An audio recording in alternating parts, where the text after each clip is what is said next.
I'm Pastor Fred, and we're here at the Deerfield, a full continuum campus in New Richmond, Wisconsin. We have families who come to see mom or dad from the Gables. They're out in our reflection garden enjoying the sunshine and the beautiful flowers once they start blooming. And they see the prayer stones along the way, and they follow them just to see where they go. And again, promotes really interesting conversation and supports the spiritual well-being of our residents, families, and staff. All right, so we go see it. Let's do it. We would get to our first prayer stone, and it says, welcome. And so, Lord, as we hear your call to love each other the way you've loved us, we're called to extend that same hospitality that you shared in making provision for the traveler, the weary, the sick, and the hungry, and our prayer would continue. And continuing down the path, the next prayer stone is prayer, it deals with faith. And so that connotes a lot of different things for people in terms of what it means to have a faith, what it means to be faithful. Sometimes that gets us even into some conversation about relationships with each other and what that means in terms of our relationship with God and how it parallels our relationships with one another on our journey here. And so, Lord, let my faith be full and unreserved. Let it penetrate my thought, my way of judging divine things and human things. And I like this, Lord, let my faith be joyful.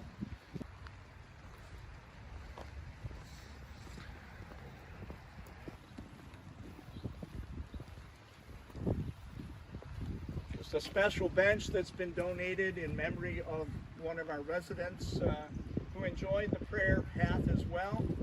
And it's at kind of the intersection of our prayer path and what has been the Imagination Garden, which has been a partnership between the Deerfield and the city of New Richmond and some of its youth groups.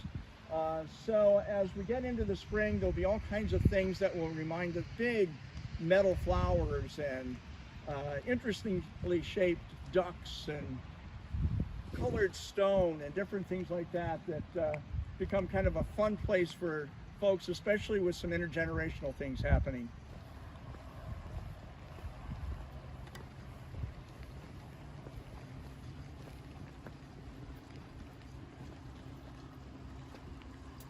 And then imagination, but dream. And sometimes those intersect with each other, but folks have had dreams. And what has happened to those dreams in relationship to how they hear God speaking to them in what their hopes were, what their visions were, and what are they dreaming about? What are they looking forward to? Not just when they're called home, but to heaven. But what do they dream about in relationship to being part of this community? And we get to talk about that and offer a prayer in that context as well. We're coming into this wonderful reflection garden, which has paths of its own through it.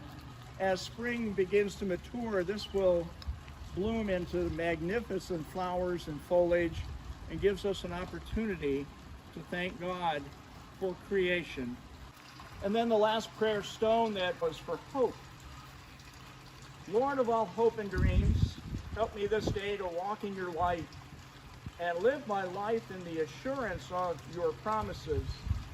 Fill me up with hope and give me tangible reminders that hope is that unbreakable lifeline to you.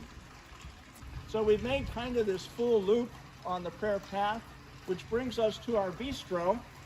And so as we come into the bistro, we always sit and have refreshments with each other. It's usually been a warm day, and so folks are ready for something cold to drink. And so we'll sit there and offer a prayer of friendship with one another. All of that gives us opportunity to look at God's beauty in nature and to just engage in ways that allow for praise and thanksgiving.